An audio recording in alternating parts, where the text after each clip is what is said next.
Dear old work platform, it's not you, it's us. Actually, it is you. Endless onboarding? Constant IT bottlenecks? We've had enough. We need a platform that just gets us. And to be honest, we've met someone new. They're called Monday.com, and it was love at first onboarding. Their beautiful dashboards, their customizable workflows got us floating on a digital cloud 9. So no hard feelings, but we're moving on.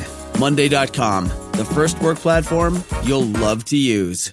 This is huge. It works with everything. I think I pull when-thens out 3 times a day. It's one of those things where if you need something to be done or you expect your kids to have something done before something else, you can pull out a when-then and you don't have to deal with the power struggle. You don't have to deal with the fighting. Welcome to the No Guilt Mom podcast. I am your host, Joanne Crone, joined here by my illustrious co-host, Bree Tucker. Why, hello, everybody. How are you? Illustrious. Illustrious. I feel like I've used that adjective before. And like, if anyone has a new adjective I can use to describe Bree, please let me know. I know. I am lacking in creativity. Come visit any of our social media pages, Facebook, Instagram, whatever. Leave us some notes. Make a comment on the podcast, man. Like, just tell us some more adjectives. We need some more help. Adjectives, yes. I'm thinking colorful. Colorful. I do like your purple hair. Yes. The ombre. For those that haven't gotten to see me, I like colors. I was teal a couple of weeks ago, and now I'm back to purple again. Mm-hmm. I told somebody one day that you can always figure out my mood. Because my hair is kind of like a mood ring. Really? It just changes. So what does purple mean in terms of mood? Purple to me means calm. Oh, okay. Teal means I'm feeling chaotic. Oh, that's good to know. Think back to every time you see me with teal hair in my life. Have I not been in a chaotic state? Teal means chaotic. Okay, I'll keep that in mind. I don't have like color associations like that. Usually it's like if I've showered, I'm calm. And if I haven't, I'm not. That's a good way to go. I wish it was. I don't know. It's like showered like 4 days of not showered. That's where I get chaotic. You're right. I would yes. Like after that, I would definitely be like, calm. I feel like during Summit Week, it was like that. It was like that. I mean, it was so much fun, but it was like, wow, like the party never stopped. Fun. The party did never stop. But I'm sure like people who are listening, you've gotten that way too, where something has consumed your entire brain and you just have no room for anything else. Oh, isn't that motherhood? Yes. It is motherhood because like our kids consume our whole brain and then it's like, where is us? Where are we? And then all the other things that we have to do, right? Yeah. And then we feel like we are completely lost and like unbalanced. Yeah. I like always feel like I'm a new person whenever I'm out without my kids because it's like a piece of my brain has freed up. It is true. I mean, because you definitely have.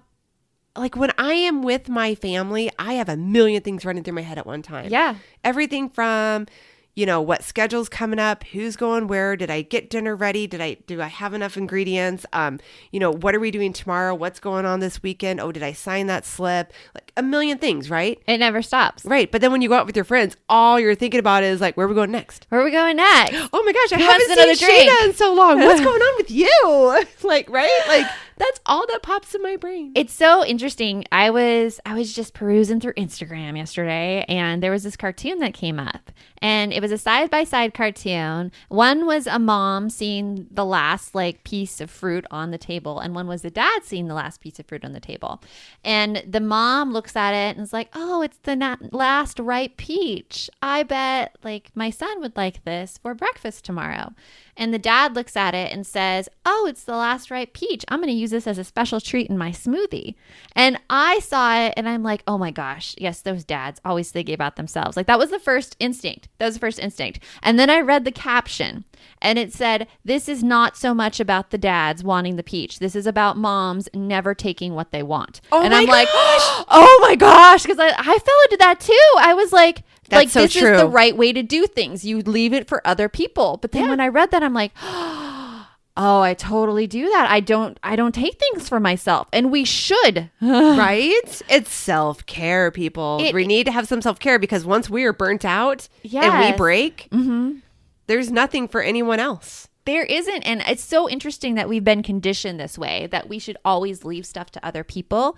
But the rest of the world has not been conditioned this way. And so there's no one to take care of us. Which is a really good point because we actually have something here at No Guilt Mom that helps us take care of one another, doesn't it? Oh, yeah. See? Lead in. Lead in. You let it in really well. I wasn't even going that way, but it really does lead in really well, because something in No Guilt Mom that we try to do is, I think a lot of parenting stuff out there focuses on just mom's interaction with their kids. Like, that's it. And then we're led to this place of overwhelm and feeling like we're not doing things right and we're not enough because we're not reacting to our kids in this way, or we're not like helping them in their goals or letting them reach their full potential. But little is said about mom and like our state and what we need as humans. Right, because you can't be the person you want to be, the happy person you want to be, or the mom you want to be, if you have nothing left in your cup. You absolutely cannot. And I think that there needs to be a middle ground, because you hear the other end of the spectrum with moms who like go out with their friends and they party and then they come home and they're like, I'm such a bad mom. I'm such a bad mom. I'm such a bad, like, and that's the narrative that we've been feeding ourselves.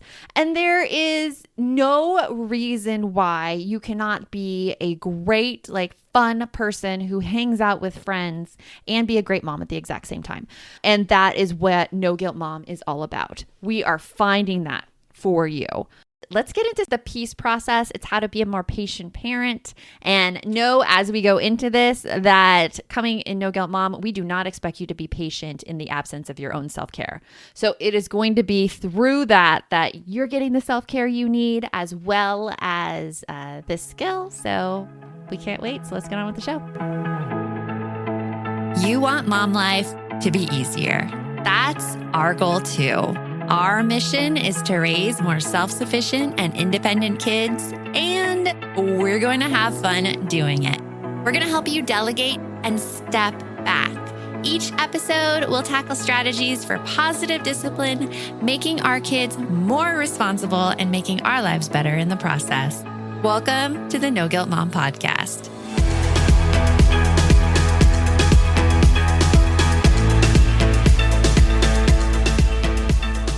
So the P.E.A.C.E process, and oh my gosh, I love a good acronym. Oh, I know. You're actually like, I have to say, like, we have talents between the two of us. Things that we are both really good at, and the acronym is your like superpower, girl. I like the acronym. Like we'll be coming up with ideas for something. We'll be like, okay, so this is the general theme that we need to go for, and give you like anywhere from 5 minutes to an hour, and you come up with a perfect acronym for things. And I'm like, how did you come up with that? And you're like, I feel like it's been years of, especially in high school, like BSing English papers like the night before. Just that part of your brain is really, really good at doing things on the fly.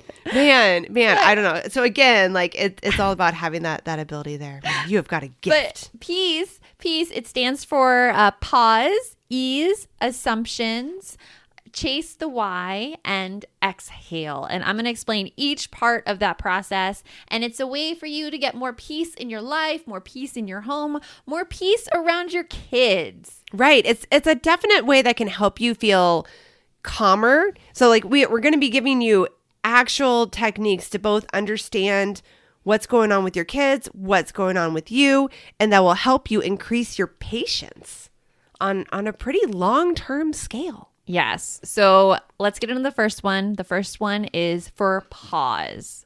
And pause doesn't mean like you're in this stressful situation, your kids are like melting down, and you're like, I'm going to pause. No, it doesn't work that way, Brie. Oh, yeah, no. Oh, God, that reminds me of like this one music video I think Alanis Morissette had where she stood there and like all these people were just like running around her at like time-lapse speed. And I think that's what a lot of us, sorry guys, allergies are lovely this week.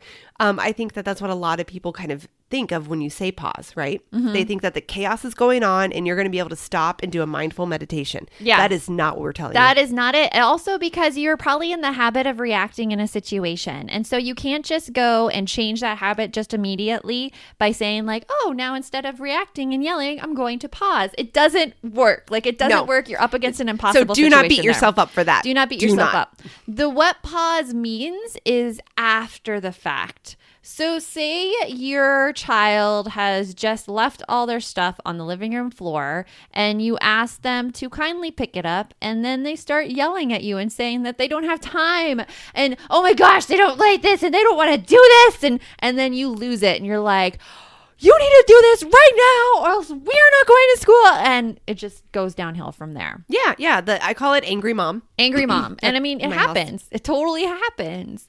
So after it happens and you notice it, and usually we feel pretty bad about it after we lose it with our kids. And the stress of everyday living, I mean, it is hard. After it happens, you pause. And you're going to go through a thing we like to call HALT. We'll be right back after a quick break. Work management platforms. Ugh. Endless onboarding, IT bottlenecks, admin requests. But what if things were different? We found love in an open space. Monday.com is different. No lengthy onboarding. Beautiful reports in minutes. Custom workflows you can build on your own. Easy to use prompt-free AI. Huh. Turns out you can love a work management platform. Monday.com, the first work platform you'll love to use.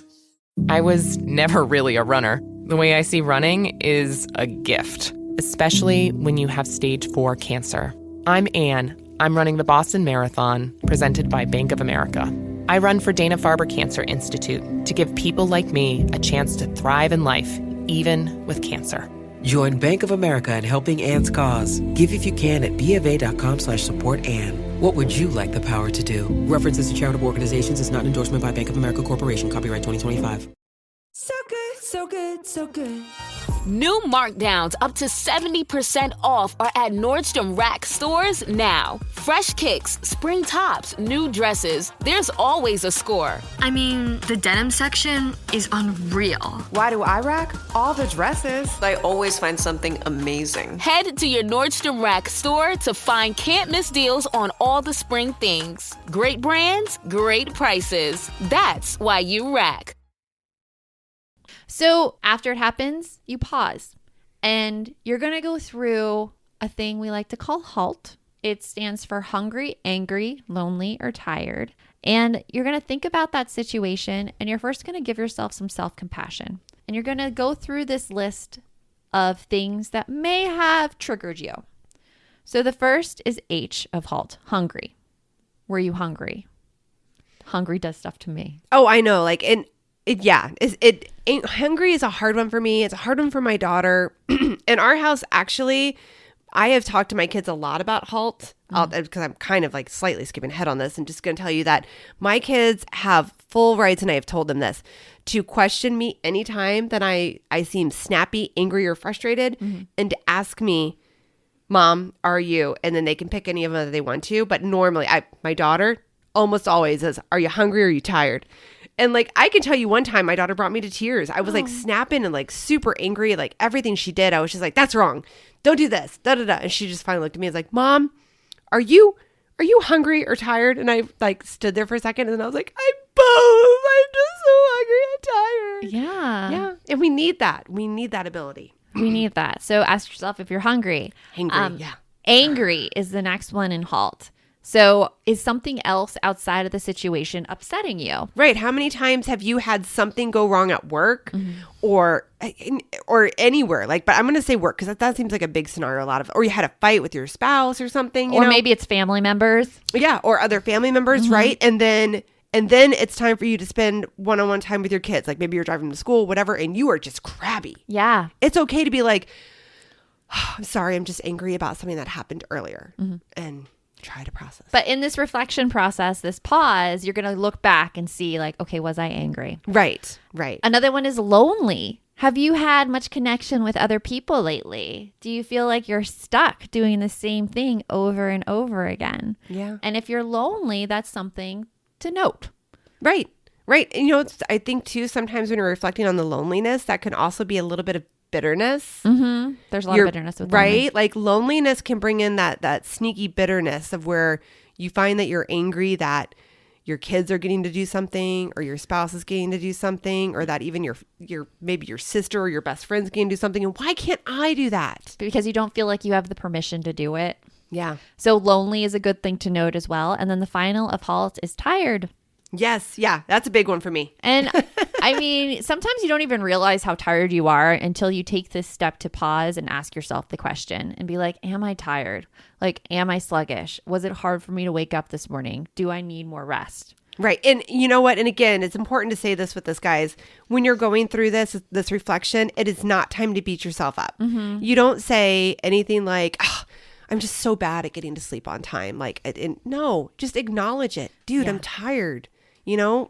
Life happens. Yeah, it's all about giving yourself that self-compassion. And what this pause does is the more often you do it after the fact, it's going to retrain your brain to realize more closer to the moment it's happening. So like after you do this and you're like, oh my gosh, I realize like I'm hungry. I'm hungry. Like every time you do it, pretty soon your brain's going to realize before you snap, oh wait, am I hungry? Should I stop here? Right. You'll start being more aware of it, that it's like it's coming, that you're getting to that point. But you got to take that pause. So a pause is so important. It's just the reflection, giving yourself self-compassion and trying to find out what your trigger might be. So I want to talk about the next one. E stands for ease. And I think that one's a little bit harder for us to kind of understand what that is exactly means. So ease really has to do with boundaries and how you can easily enforce your boundaries with like kids or with other people in your life. And a lot of times we do something that we feel we have to do out of obligation. And then after doing that out of obligation, we'll get really angry, we'll get upset, we'll feel like mentally really worn down. And so ease is about how well can you really stick to those boundaries with an easy way to do it. So one thing I like to use, we're both a big fan of this, is the when then with our kids. This is huge. I think, and in case you're wondering when we're talking about this, it works with all age groups. It works with everything. Like I think I pull when thens out like twice a day, 3 times a day, because it's one of those things where if you need something to be done or if you expect your kids to have something done before you do something else, you can pull out a when then and you don't have to deal with the power struggle. You don't have to deal with the fighting. It's just a simple statement of fact. So for example, my socks in the living room, I don't know if anyone else has this problem, but oh my gosh, my kids go to the living room, they take off their socks and they leave them like in places in the living room. So like at the end of the week, there's like 5 pairs of socks, like not all together. It's like one here, one there, one there. I'm surprised that Addie doesn't eat them, the dog. No, she doesn't. I wish she did, because that would be some good natural consequence. They would just be like, oh, we're just not going to wear socks anymore, Mom. I'm like, great. So these socks in the living room, they really bother me. And my kids usually always want to do something in the evening, or they treat yourself is big in our house. It's always an ask for treat yourself, or going on a bike ride, or playing a video game with my son. All these things, there's always an opportunity because kids always ask for it. And so when then is great because I could pull in hey, like when the living room is clean, then we can play a video game. And I could do it smiley and you could like play with your tone like that. I mean, you could do anything. Hey, when the dishwasher's unloaded, then we can go. Oh my gosh. Yeah, no, we do this in our house too. Like I don't know about how many of you guys out there, and I am willing to bet there's a lot of you.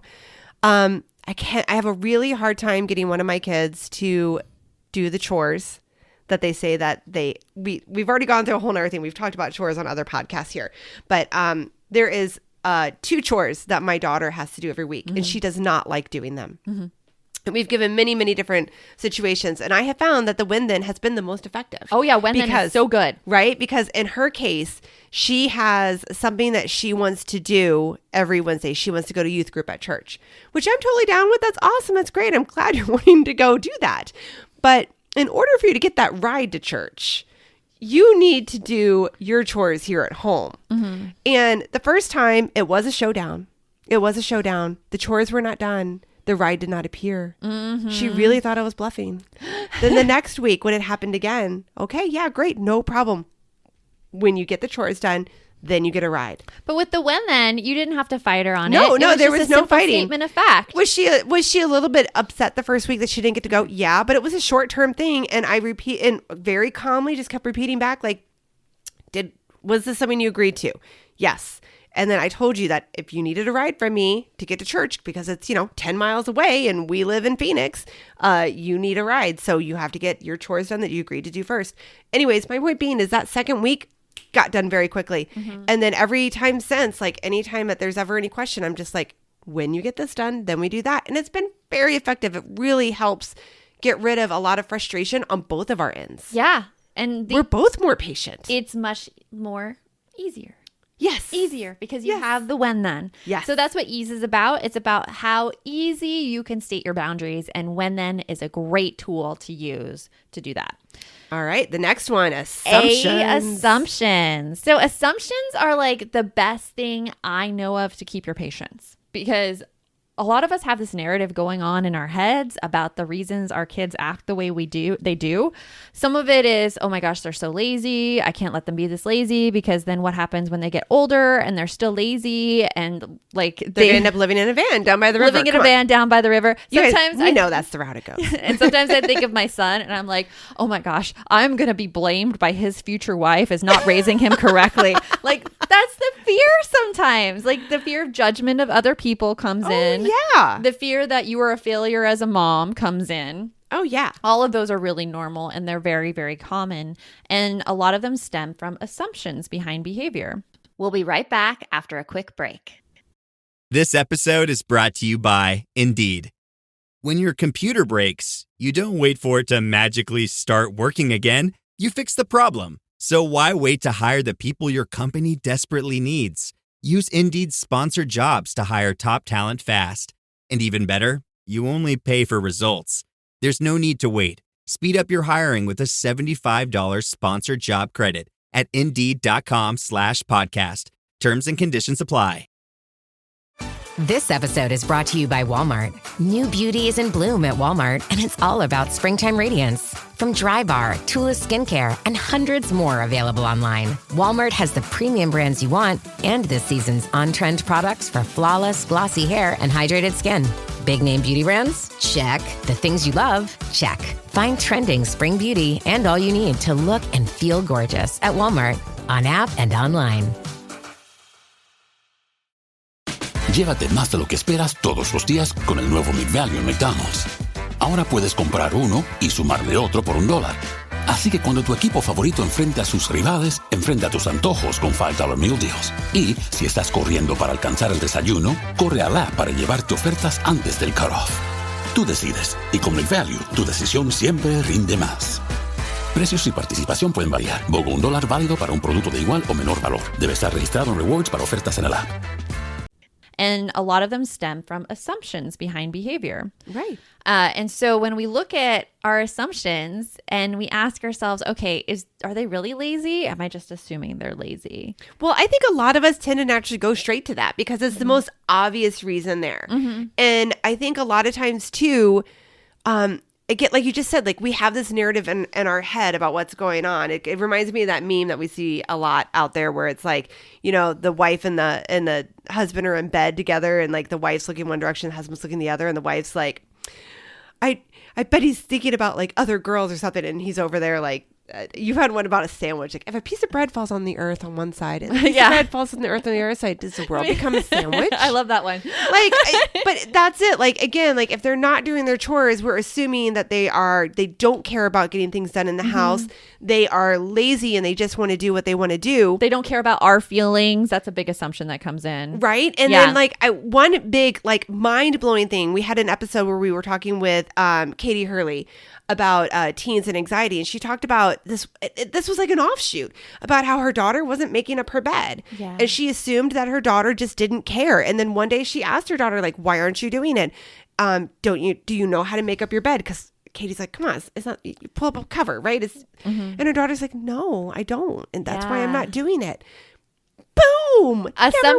Assumptions really play with our patience a lot. And they do. My rule is for myself is usually if it's fear-based. If I am thinking about something that I am fearful of happening in the future based on the behavior I see, it's pretty much guaranteed it's an assumption. Oh, yeah.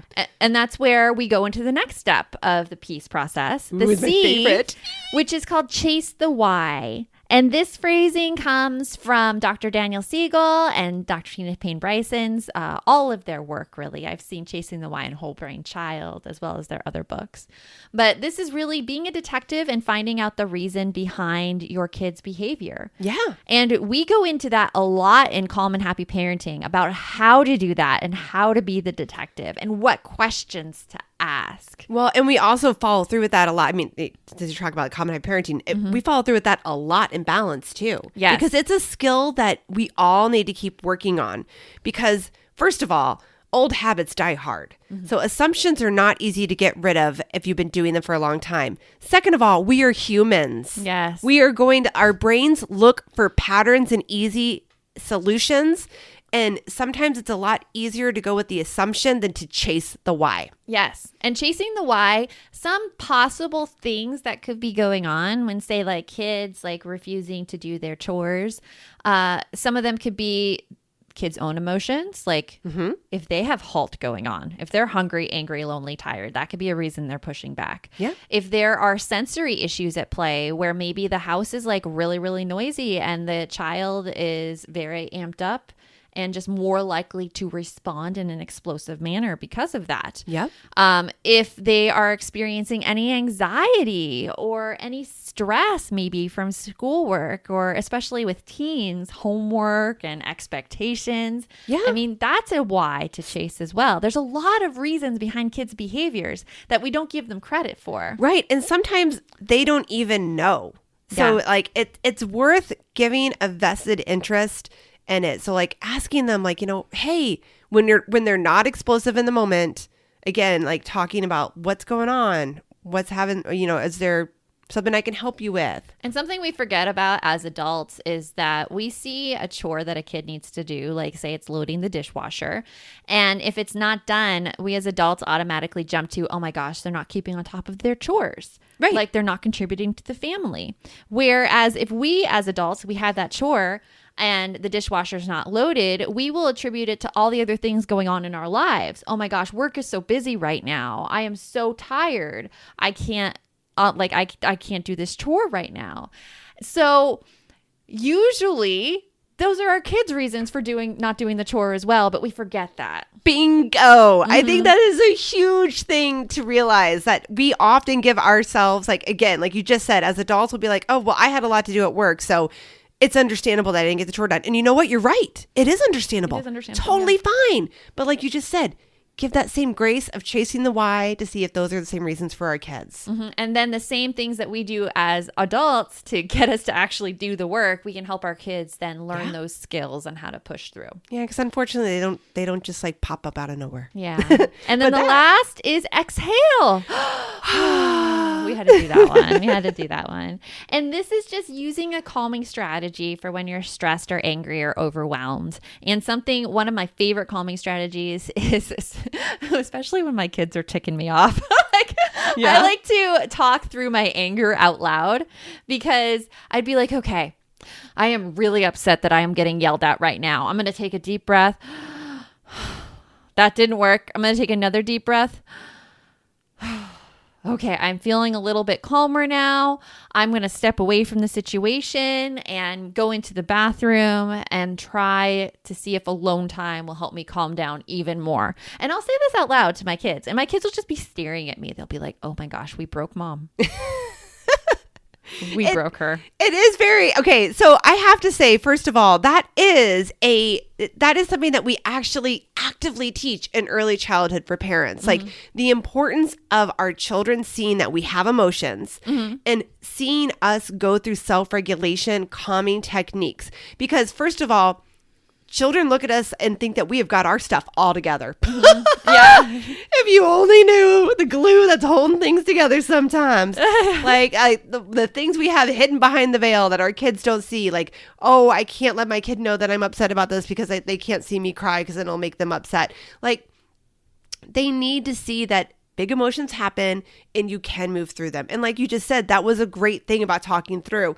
And another great factor about that too, if you don't typically do this and you have kids that are like, over the age of like maybe 3, they're going to have that shock factor when you first do it. They're going to be like, whoa, wait, what? Like you said, like, did we break you? Did we break you? And I say that as a joke, but I also say it because it helps me in the moment when I'm really angry, because I'm like, my kids are going to think they broke me. But it's actually for a good reason, because not only am I modeling my calm down strategy, as well as modeling that, hey, I get mad too, but they see me and they see the thought process going on as I talk myself down. So it only has benefits for them, and them also thinking that I've gone a little crazy is like that little for me that reminds me to do it in the moment because I'm angry. Right. So these are huge things. So like you said, like talking about halt, checking in on are you hungry, angry, lonely, tired, talking through things, taking deep breaths. I know for me, when I am super angry, I will say to my kids, I am really upset now. I need to go for a walk. And that's the point where my kids are like, oh, we broke mom. But like, if I go for a walk, like I need that physical like impact of like stepping on the pavement hard to get myself through it sometimes. And it's okay. It is okay. It is better than okay, because you are showing how you step out of the situation before you lose it with people. Right. And if more adults had that skill, the world would be a happier place. True that. Yeah. So that is peace. It is pause, ease, assumptions, chasing the why, and exhale. So we're gonna wrap this up now, Brie. I know. So if you enjoyed this episode and you decide to try some of these peace techniques, let us know. Drop us a review on the podcast. Send us an email at hello@noguiltmom.com. Let us know how this worked for you. Just enjoy our bubbly personalities. I know. Bubble. No, but it is very real, and we can assure you that the best mom is a happy mom. So you do come first, mama. You do come first. And there is a middle ground where you could be a happy person and be a great mom. And we're here to help you with that.